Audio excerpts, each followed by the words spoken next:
Have you ever pondered about doors? Not just physical doors, but spiritual doors. What might they signify in our lives? Doors represent entry points, gateways if you will, leading us from one state of being to another. In the physical world, doors permit us entry into homes, offices, or even cities, protecting what lies within.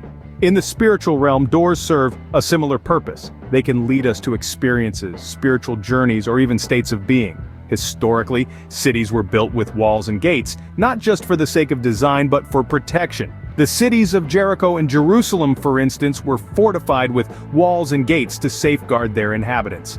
In our lives, too, we need to build such spiritual fortifications. We must construct spiritual gates to protect ourselves, not from physical enemies, but from spiritual adversaries. Just as cities were fortified with walls and gates, so too must we fortify ourselves against spiritual adversaries.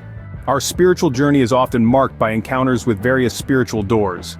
These doors are guarded by spiritual adversaries working in three main divisions. First, we have what we could call the seizure department. These spiritual adversaries work tirelessly to hunt souls, ensnaring them and drawing them towards the gate of torment. When we see a person in suffering, grappling with disease, distress, or moral vices, it's possible they were once hunted, seized, and placed in this metaphorical cage of torment. The first letter of Peter in the Bible warns us to be sober and watchful, for the devil prowls like a roaring lion, seeking someone to devour. Next, there's the division that aims to keep a person in perpetual suffering, aptly named the Department of Protecting a Person to Remain in Suffering. These adversaries don't just want to ensnare you, they want to ensure you remain ensnared. The demons in this division work tirelessly to prevent any form of escape. As we read in Isaiah, "He who made the world desolate overthrew its cities. Who does not release his prisoners to go to them?" Lastly, we encounter the Department of Closing the Door of Blessing. This division houses the adversaries that aim to keep you from your blessings.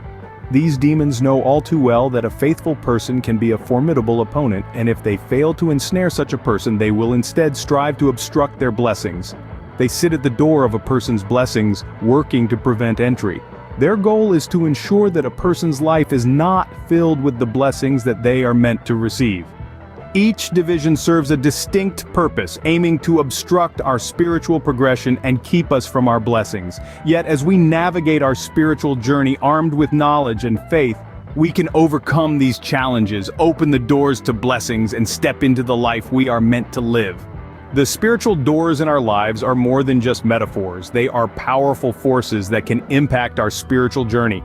These doors, be they doors of torment or blessing, serve as gateways to different experiences in our spiritual lives. They can either hinder our growth or propel us forward, depending on our spiritual awareness and strength. The doors of torment, guarded by the forces of darkness, aim to trap us in a cycle of suffering, hindering our spiritual progress. On the other hand, the doors of blessing, though often blocked by spiritual adversaries, hold the promise of spiritual prosperity and peace. Recognizing these spiritual doors and the challenges they pose is crucial. It is not enough to just be aware of their existence. We must also strive to overcome the trials they present. For it is in overcoming these trials that we find spiritual growth. It is through understanding and confronting these spiritual doors that we are able to grow and progress on our spiritual journey. So why should we care about spiritual doors? Why is it important to understand them? Well, spiritual doors serve as metaphors for the entryways to different experiences and states of being in our spiritual journey. They provide us with an understanding of how spiritual forces can influence our lives. The three divisions of spiritual doors, as we have discussed, represent different aspects of our spiritual battles. The seizure department signifies the forces that can draw us into suffering. The Department of Protection aims to keep us in that suffering, while the Department of Closing the Door of Blessing works to block us from receiving our blessings.